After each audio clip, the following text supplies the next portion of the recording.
the cost of pretty much everything is going up for North Americans. And at the exact same time, savings rates are going down, which means fewer and fewer people have the funds necessary to do things like get into the housing market or have an emergency fund to make sure that they can survive financially. And in this video, I'm going to show you 7 simple steps to save $10,000 really quickly, even if that seems like an insane amount of money in the current environment that we are in. But I can tell you right now, it is absolutely possible. All you need to know is how. And the good news is, all the information I'm going to give you is totally free. But if you could hit the like and the subscribe button, it would really mean a lot to me. It helps other people like you see this video. Okay, so let's discuss how to save $10,000 fast. Because if you don't have an emergency fund right now, you need to have some cash. And if you've got consumer debt, well, you need to have some cash.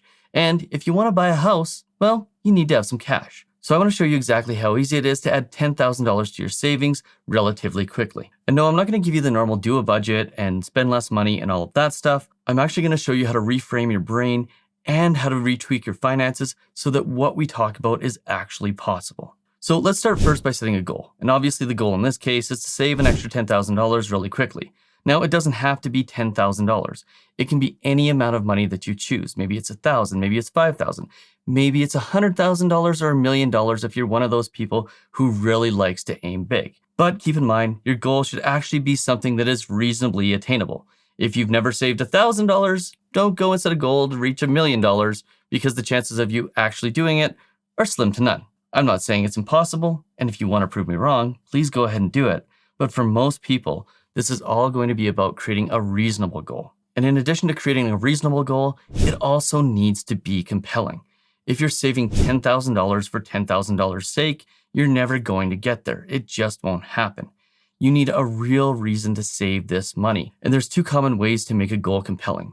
It's either through avoiding pain or trying to gain pleasure. And guess what? Of the 2, one is significantly more compelling than the other. Yes, that's right.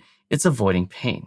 So if you can attach some sort of pain avoidance to your goal, there's a good chance that it will make it very compelling and it will help you stick to and achieve that goal. So in other words, something like making sure that you don't go bankrupt and lose your house is typically more compelling than just wanting a Ferrari. Because you don't need the Ferrari if you don't accomplish your goal, well, it's probably not a big deal. But if you lose your house, that obviously is. And to put this another way, let's say you needed to come up with $10,000 for life-saving surgery. Well, you'd probably be a lot more creative and a lot more persistent than you might be if you were just trying to save $10,000 to buy some sort of superficial item. And I can't emphasize this enough, the more compelling your goal is, the better. And just as a personal example, I watched my parents go through financial difficulty when I was a kid, and anytime I want to create a goal around finances, I tend to look back at those times and focus on making sure that I never find myself in those same positions. And that, as a general rule for me at least, tends to work quite well. Now, the second thing that you need to do is you need to make completing that goal your number 1 priority. It needs to be the single most important thing in your life in that moment until such time as you accomplish it. Because if it's not your number 1 priority and it's not compelling enough, other temptations in life will tend to override it. You need to find a way to reprogram your brain so that in 3, 6, 12 months down the road, when you're in the process of trying to complete your goal, your mind is constantly reminding you that that is the number 1 priority. And there's a whole bunch of ways you can do this, but the key thing is to find the way that works the best for you. So doing things like affirmations, writing down the goal 25 times every single day, or doing things like morning gratitudes where you acknowledge that you are thankful for the opportunity to complete that goal, or even things like journaling can be very compelling. And if those things don't work for you, having things like a calendar where you mark off the X's for the days where you move towards the goal, or things like those old temperature gauges where you color in the thermostat as you start to get closer and closer to the goal, can all work for different types of individuals. But one thing I would caution you against is trying to have an accountability partner, because it turns out that research shows as soon as you start telling people about your goals, the praise and the encouragement that you receive from them gives you the dopamine hit that is similar to actually achieving the goal. And then what happens is, because you received the dopamine hit prior to achieving the goal, you no longer accomplish it because the feeling, the subconscious feeling of success, is already there, which unfortunately eliminates the feelings that would compel you towards the goal. So oftentimes it is best to set the goal and then announce that you've completed it once you've done it, rather than telling people what you may or may not end up doing. Now, the third step is to chunk the goal down. And what I mean by that is you want to reduce it to the ridiculous. So in other words, if the plan was to save $10,000 over a 12-month period, Well, then you would be trying to save $27.40 per day, which when put in those terms, doesn't seem as hard as saving $10,000 in a year. And because you've reduced it to a significantly smaller number, you're able to look at your daily finances and go, how can I save that $27 today? Now, $27.40 seems like something that would be easy. Let's say you wanted to save that amount of money in 90 days. Well, then you only need to save $111 per day. Want to save it in 30 days?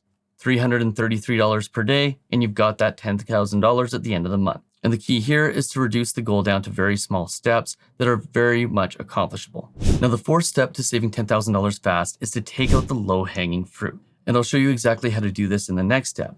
But keep in mind that every subscription that you have, every time you go to the coffee shop, every time you spend a little bit of money is money that isn't being contributed towards your goal. So what you want to do is you want to eliminate subscriptions and eliminate all forms of reckless spending. In addition to that, you want to make sure you're taking advantage of any sort of employer matching where they will match the amount that you save.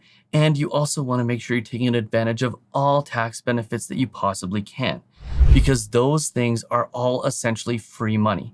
Simple ways to save, simple ways to earn, and simple ways to avoid paying more taxes. Do not let any of those small savings opportunities slip through your fingers, because it is the compounding of small opportunities that will allow you to get to your goal the fastest and with the most certainty. And once you've taken care of collecting all the low-hanging fruit, and we all know exactly what the low-hanging fruit is, well, then you can move on to the next step, number 5, which is to completely avoid budgeting and start doing a financial reset. Yes, that's right. I'm not a fan of budgeting, and I'm going to tell you right now that unless you are an analytical person, you absolutely should not be doing it. And the reason why is because most people will not stick to a budget. Remember, we want to reprogram your brain here.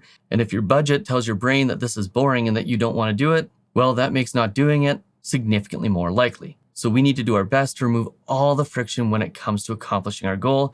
And that includes budgeting if it's something that we're not going to do. Instead, what I would suggest is you do a financial reset. And this is really easy. All you do is go and get all of your bank statements and your credit card statements from the last month, and then you need to identify all the things that were needs and all the things that were wants. Until you accomplish your goals, you're probably going to have to eliminate all the wants. Now, that being said, it may make sense for you to put milestones at different stages of the goal, rewarding yourself for accomplishing certain levels, and that's totally fine. But for the most part, what you're going to want to do is use the 50-30-20 rule, which means after taxes, you want to put 50% of your income towards your needs, 30% of your income towards your wants, and 20% towards savings. But in periods where we're trying to save a pretty significant amount of money fast, you're going to want to move a pretty large percentage of the wants money into the savings category. In fact, I'd probably move all of the wants category into the savings category so that you aren't tempted by making small purchases in the wants category that turn into bigger purchases. Because we all know that temptation only grows, and what started as a candy bar and turned into a cheeseburger will eventually turn into an entire steak dinner. Now, the sixth step to saving $10,000 fast is liquidating all those assets that you have that you don't need. And that means selling things that you own that hold value but that you don't use enough is one of the fastest ways to achieve a financial goal. The reason why is that all of those possessions can be sold and the money that you earn is not taxable. You've already paid the tax prior to purchasing those items in the first place. So walking around the house and looking at things that hold value that you don't use anymore, like maybe furniture or clothing or old electronics, and putting them on marketplaces where you can sell them to other people, earns money quickly. And in some cases, you'll find that you have enough stuff lying around that you can earn that $10,000 almost right away just by getting rid of some of your junk. Now, that leads us into step number 7, because if all other things are proving to not get you to your goal fast enough, there's one last thing that you can do, and that is to increase your income. And obviously, there's a whole bunch of ways to do this. The first and simplest is to go to your employer and negotiate a higher salary. And if you haven't gotten a raise in a while, I strongly suggest you do this. Now, I'll make a video on this in the future, so make sure you hit that subscribe button. But in the meantime, just go into Google and research scripts on how to get a raise. Ramit Sethi has a bunch of really good ones. Now, if that's not in the cards for you, perhaps a part-time job is. Yes, I know working more hours in a second job sucks, but if you've got a goal and it's compelling enough, this is something that you will absolutely do. And of course, there's the internet famous idea of having a side hustle. Now, this isn't for everyone. It's hard to start a side hustle. It's hard to start a business. I'm not going to try to convince you that it isn't. But if you've got something that you can sell, something of value, maybe it's a skill or a product, Well, absolutely start a side hustle. It is actually one of the fastest ways that you can scale up and reach a goal quickly. So while it might be my favorite way to increase your income, I'm going to tell you right now, it's not for everyone. You need to decide for yourself whether it's right for you. Now, one last bonus step is to invest the money that you save. If this is money that you are not going to need immediately and you're just trying to save $10,000 to have an emergency fund, for example, then start investing the money so it grows as you're saving. Now, if this is money that you're absolutely going to need, let's say you have to get that life-saving treatment, or you're going to use the money to buy a house, maybe investing it and risking it isn't the best idea. But that will all come down to your personal risk tolerance and what you actually need the money for. And if it's important that you don't lose the money, a savings account might be the best place for you. Or if you're just saving the money to have it on hand just in case, maybe looking at something like a dividend ETF might be a good option. And if you follow all these steps, you will definitely be ahead of 99.9% of people. Which, by the way, if you want to see a video on how to get ahead of 99% of people, make sure you check out this one right here.